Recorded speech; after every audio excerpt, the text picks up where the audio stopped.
여기서 29장 말씀은 욥이 친구들과 변론하는 가운데 자신의 과거의 삶을 추억하면서 그의 삶이 회복되기를 소원하는 내용으로 이해하시면 되겠습니다.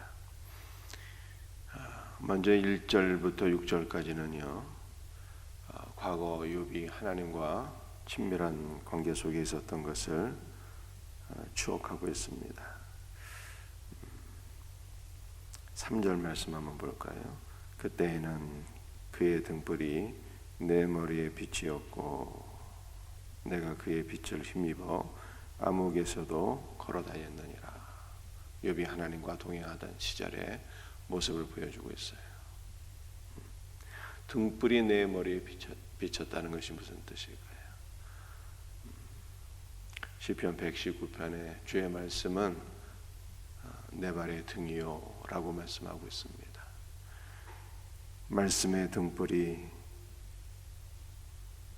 비치게 되었고 또 욥이 그의 빛을 힘입어 말씀의 은혜를 힘입어 암흑 가운데서도 걸어다녔다. 욥이 과거에도 고난과 어려움이 있었지만 암흑 가운데 처하는 삶이 있었지만 그 말씀의 은혜를 힘입어서 그 모든 고난을 극복하고 이기고 하나님과 더불어 동행하는 그러한 삶을 살았다라고 이렇게 말씀하고 있는 거예요. 하나님과 친밀한 관계 속에 있을 때 욥의 삶은 6절에 이렇게 말씀하고 있습니다. 저 스스로 내 발자취를 씻으며 바위가 나를 위하여 기름 시내를 쏟아냈으며. 여기서 1장 말씀을 보게 되면은 동방에서 가장 큰 부자였죠. 소와 양이 수천 마리에 이르게 되고, 그래서 소와 양의 젖으로 욥이 발자취를 씻으며 바위가 나를 위하여 젖을 내었다. 바위산에 있는 올리브 나무의 그 기름으로 욥이 풍족하고 부유한 삶을 살게 되었다라고 하는 것을 지금 말씀하고 있는 것이죠. 또 7절에서 10절까지 말씀을 보게 되면 욥이 과거 형통하였을 때 모든 사람들로부터 존경을 받았다라고 하는 것을 말씀하고 있어요. 그 삶이 존경받는 욥의 삶이 회복되기를 원한다는 거죠. 7절 말씀 읽어볼까요? 그때에는 내가 나가서 성문에 이르기도 하며. 여러분들 고대 시대 성문은요, 재판이 이루어지던 곳이죠. 성읍의 장로와 성읍의 가장 높은 자들이 성 중에서 일하는 모든 일들을 판결하고 재판하는 곳이 바로 성문이었어요. 그러므로 욥이 성문에 이르렀다라고 하는 것은요, 성 중에서 가장 높고 존경받고, 그러니까 모든 일들의 문제를 판단하는 위치에 있었다라고 하는 것을 보여주고 있는 거예요. 그 이하의 말씀이 다 마찬가지입니다. 8절 나를 보고 젊은이들은 숨으며 노인들은 일어나서 서며. 노인들조차도 욥 앞에서는 일어서고 욥을 존중히 여겼던 사람들의 모습을 보게 됩니다. 9절도 마찬가지죠. 유지들은 말을 삼가고 손으로 입을 가리며. 10절 지도자들은 말소리를 낮추었으니 그들의 혀가 입천장에 붙었느니라. 유지들, 지도자들조차도 욥 앞에서는 말을 삼가고 오히려 욥의 말에 귀를 기울여 청종하는, 많은 사람들이 욥을 우러러보며 존경하며 따랐던 이러한 삶을 보여주고 있어요. 11절에서 17절까지는요, 의의 삶을 추구하며 실천하던 욥의 모습을 보여주고 있습니다. 12절 한번 볼까요? 이는 부르짖는 빈민과 도와줄 자 없는 고아를 내가 건졌음이라. 욥의 세 친구는 욥이 이렇게 된 것이 악을 행하였기 때문이다 라고 주장했는데, 그러므로 너는 너의 악행을 깨닫고 회개할지어다. 하나님께서 너의 이 고난을 돌이켜 다시 은혜와 복을 주실 것이다. 인과응보의 법칙에 사로잡혀서 욥을 판단하고 정죄했지만 욥은 나는 그런 것이 아니야. 나는 그렇게 악한 삶을 산 것이 아니었어.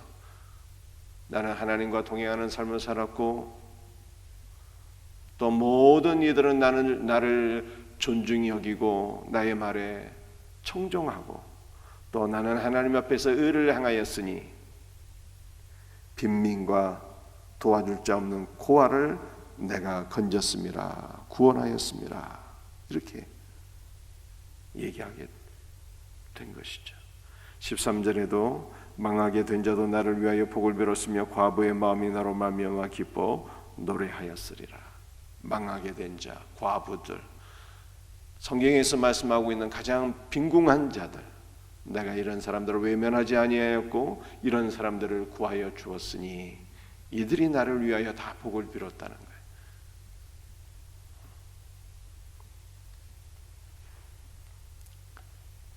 네 번째에서는요, 18절에서 28절 말씀을 보게 되면 장수와 축복을 강구하는 욥의 모습을 우리가 볼 수가 있습니다. 18절 한번 읽어볼까요? 내가 스스로 말하기를 나는 내 보금자리에서 숨을 거두며 나의 날은 모래알같이 많으리라 하였느니라. 과거 자신이 하나님 앞에서 동행하는 삶을 살고 의를 행하고 복을 받고 사람들에게 존경을 받을 때 그는 날마다 어떠한 삶을 꿈꿨습니까? 장수를 누리며 보금자리에서 생을 마감하는 그의 날이 모래알처럼 장수를 누리며 가장 복되고 아름다운 죽음을 맞이하게 될 것을 꿈꿨는데 지금 이렇게 고난에 빠졌으나 다시 이 복된 삶이 회복되기를 원한다는 거죠. 자, 여러분들 이제 말씀을 좀 정리해 볼까요? 욥기서 29장을 보게 되면 욥이 과거의 삶이 다시 회복되기를 소원하는 거예요. 하나님과 함께했던 삶, 사람들로부터 존경을 받던 삶, 의를 추구하며 실천했던 삶, 다시 장수가 회복되고 평안하게 자신의 삶이 마무리되기를 소원하는 이러한 복된 은혜들, 이것이 다 회복되기를 원하는 거예요. 여러분들이 이렇게 회복되면 좋겠죠. 그런데 우리가 이것을 다시 성경적으로 신앙적으로 조명을 하게 되면 욥의 이러한 소원을 우리가 어떻게 평가할 수 있겠습니까?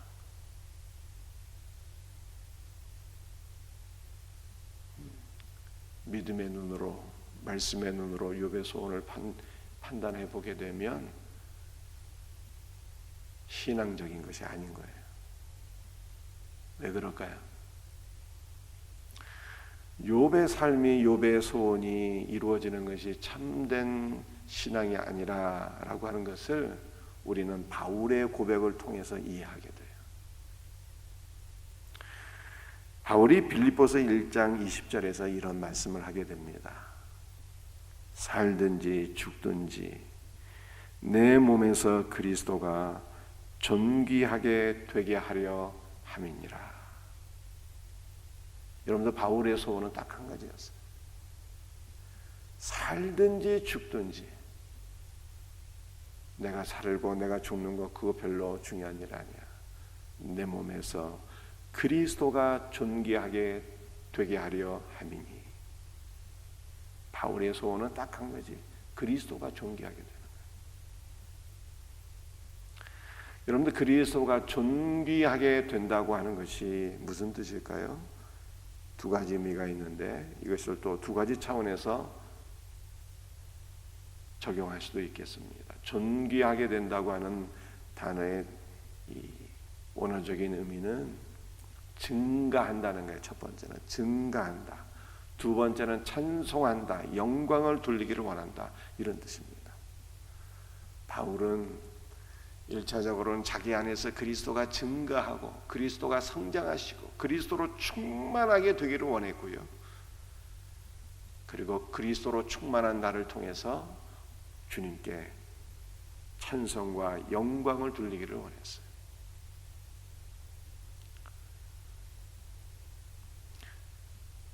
바울이 살든지 죽든지 내 몸에서 그리스도가 존귀하게 되려 함이니, 이것을 두 번째 차원에서 바울은 그 빌립보서 1장에서 어떻게 말씀하고 있는가 하면요, 내가 옥에 갇히고 혹은 옥에서 나오고 이거 중요한 것이 아니라는 거예요. 내가 옥에서 죽고 혹은 살고 이거 중요한 게 아니라는 거예요. 어찌하든지 빌립보에서 혹은 전 세계와 민족 가운데 그리스도가 증가되기를 원한다는 거예요. 그리스도의 복음이 전파되고 많은 자들이 예수를 믿고 구원받으며 그리스도가 증가되는 거예요. 그러므로 주님께 영광이 되기를 원한다는 거예요.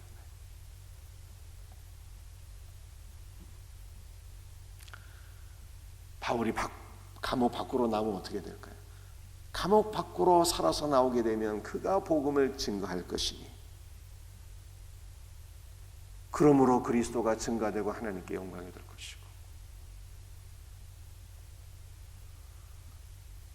감옥 안에서 순교하게 되면 순교의 제물이 되니 순교의 피가 뿌려져서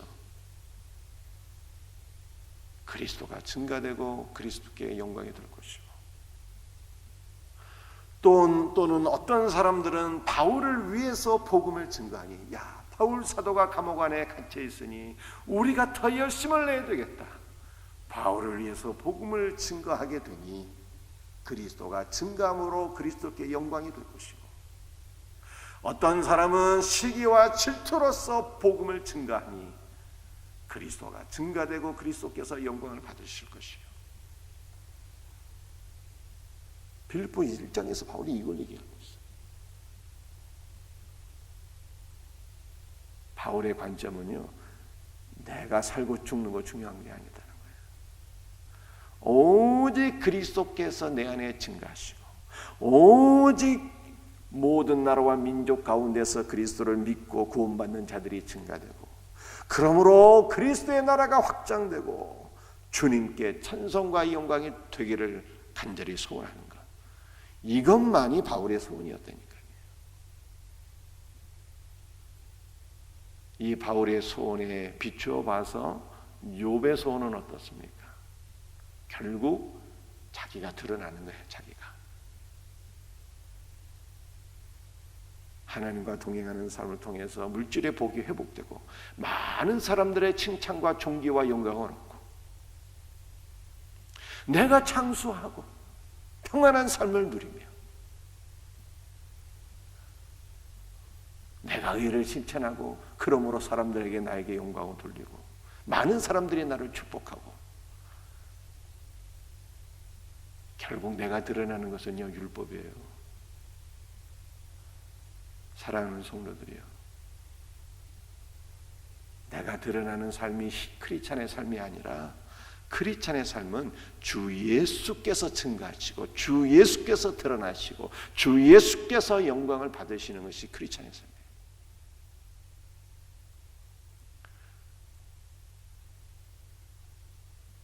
심지어는 예수님도 드러나기를 원하지 않으셨잖아요. 주님이 이렇게 말해요. 하나님의 미랄이 땅에 떨어져 썩으면 많은 열매를 맺고, 우리 주님은 땅에 떨어져 썩어지는 미랄이 되심으로 그 영광 받는 삶입니까? 그 삶이 고난의 삶, 죽음의 삶이었잖아요. 그러므로 우리를 살리시고 우리에게 생명을 주시는 삶을 선택하셔서 아버지 하나님께서 예수 그리스도를 높이신 거예요. 만왕의 왕으로 만주의 주로 높이신 거예요. 여러분들 우리가 드러나기를 소원하는 것이 크리스찬의 삶이 아닙니다. 주님과 함께 땅에 떨어져 썩는 하늘의 미라를 선택하는 거예요. 주님과 함께 죽는 삶, 고난의 삶을, 희생과 섬김과 헌신의 삶을 선택하게 될 때, 그 다음은요, 내가 원하지 않아도 주님께서 높여주신다니까요. 주님의 부활에 동참하게 되고 주님의 영광에 동참하게 되는 거예요. 그래서 바울이 로마서에서 뭘 말씀하고 있습니까? 현재의 고난은 장차 나타날 영광과 좋게 비교할 수 없다.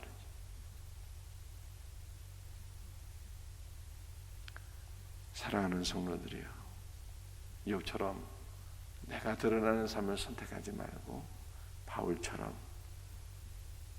살든지 죽든지 내 몸에서 그리스도가 존귀되게 하려 함이니,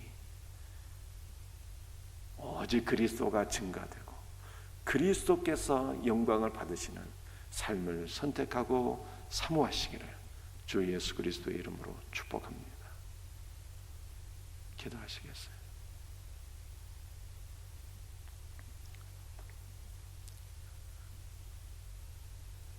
주 예수님, 오늘도 욥기서 29장 말씀을 통해서 크리스찬의 참된 신앙과 삶은 어떤 것인가를 바라보게 됩니다. 내가 의를 실천해서 많은 사람들에게 존귀와 영광을 받고 물질이 회복되고 장수가 회복되고 평안한 삶을 누리고 내가 드러나면 내가 영광을 받고 이러한 삶이 아니라 빌립보서 1장 20절에서 바울이 고백한 삶, 살든지 죽든지 내 몸에서 그리스도가 존귀되게 하려 함이니, 오직 그리스도가 증가하여서 오직 그리스도만이 나타나시고 오직 그리스도만이 영광받는 삶이 참된 성도의 삶인 줄 믿사오니 주 예수여, 이 복된 은혜를 사모합니다. 주 예수여, 우리 가운데 오직 예수께서 충만하시고 주님 홀로 영광 받으시옵소서. 우리 사랑하는 성도들, 우리 사랑하는 생명샘교회를 통하여서 이 땅의 많은 영혼들이 예수 그리스도의 복된 말씀을 듣고 주 예수를 믿어서 주 예수를 믿는 성도의 수가 증가되게 하시고 그리스도의 나라가 확장되게 하시고 오직 주 예수 그리스도께서 홀로 영광 받으시옵소서. 간절히 사모하며 거룩하신 주 예수 그리스도의 이름으로 기도드립니다.